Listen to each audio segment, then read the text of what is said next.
What I wanted to do is I was trying to find a video of somebody had put a motor on a Schwinn Meridian before, and I finally found one video. But what they had done is they had mounted it in the normal place up front, and what I was afraid of is that the wife might burn her legs on it.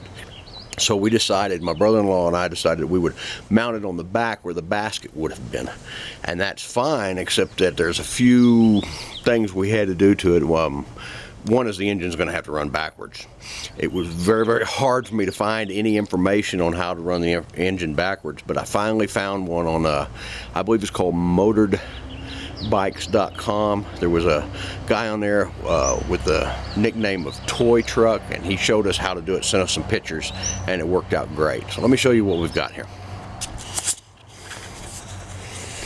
Okay, there's the Schwinn Meridian Trike. And what we've done is we've mounted the motor right back here. As you can see, we had to build a mount for it. The mount is made out of a 3/4 inch tube and then a 1 inch steel tube, real thin stuff. Gas tank mounts up here. We mounted these in the same places that you would normally mount the basket. And I can bring a piece of metal out here and go ahead and put the basket back here if we wanted to. The engine mounts, as you can see here, and right here, we had to put a little bit of a tilt on it because we had to get it to run, the chain to run between this bar right here, on either side of this bar. So what we had to do was we had to get another sprocket. And as you can see, this isn't a normal sprocket. There's the sprocket. This is the sprocket we had to purchase. And we purchased that from Martin Sprocket. I believe it has 40 or 44 teeth on it, so it was going to give us a good, kind of be geared so we can run uphill with it pretty easily and not go too dang fast. One of the problems we had with the sprocket was I was told that the chain, the 41 chain and the 415 were the same. Well, that's true, and the pitch is the same, but the width is a lot different. So as you can see, this is shiny around here. I had to take a grinder and grind it down a little bit so the width of so the 415 chain would fit on there. Now, it sounds like a big deal, but it only took us about 10 minutes. It's not that big of a deal. The Martin Sprocket had, I bought this, I think it was 1 7/16. It fit right on there. It had the Allen wrenches there to hold it in. Now, of course, you didn't have a hole or a key on this, so what we did is we took a drill and drilled a little divot into this and then screwed the thing into the divot. So it worked out pretty well. It hasn't slipped or anything yet. Now, other than that, that was about a $60 sprocket.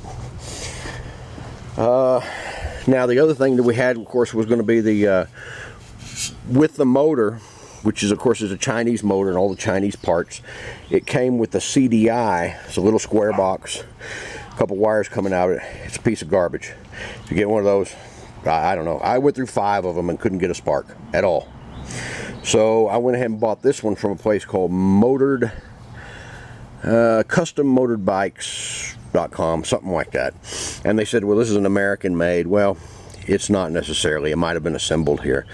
But this is just a regular motorcycle coil, and then it has the box that came with it. They were attached, but if you look at the picture on the internet, when you purchase this thing, the wires were reversed. So the ground was not going, was going to the hot, and the hot was going to the ground. That was the picture on the internet. That's the way it came in the box. We couldn't get a spark. We flipped them around. Everything was fine. One other thing we had to do, because the engine is insulated with some old, I took an old inner tube and cut it and made a rubber insulator for these mounts so that it would suck up some of the vibration. We don't get a good ground. So we ran a ground off the coil back up here to one of these nuts. That's what this wire coiled around here is. So, but that was that, and it worked pretty well. The only other thing we had to do, of course, to get the engine run backwards is we had to change the timing. And let me show you how that works. Like I said, I got a talked to this man on named Toy Truck, and he sent me these pictures. Now this is a normal engine. 1 o'clock is top dead center, where your Woodruff key, 1 o'clock will be top dead center, so you're rotated back about 15 before top dead center, and that's the way a normal engine would run for the timing. If you're going to run it backwards, however, what we had to do was we had to take the Woodruff key out. Just go ahead and remove the key. Leave the engine at the 1 o'clock position. And then rotate just the magneto around until the Woodruff keyhole is at 7 o'clock. Now, I just lined it up like the picture with this right here going to the screw. And it worked perfectly, fired right up. So let me see if I can get this thing to fire up for us.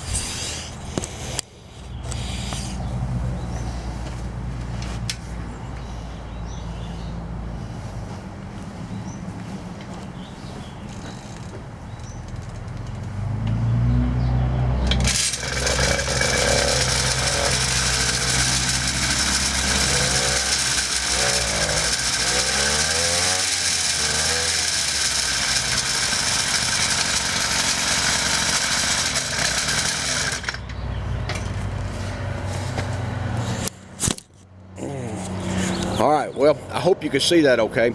It works great. We've been driving it all over town, haven't had any problems with it yet. Like I said, it doesn't have a Woodruff key in that timing, so you just have to tighten the bolt down pretty good. But so far, no problem. So, good luck.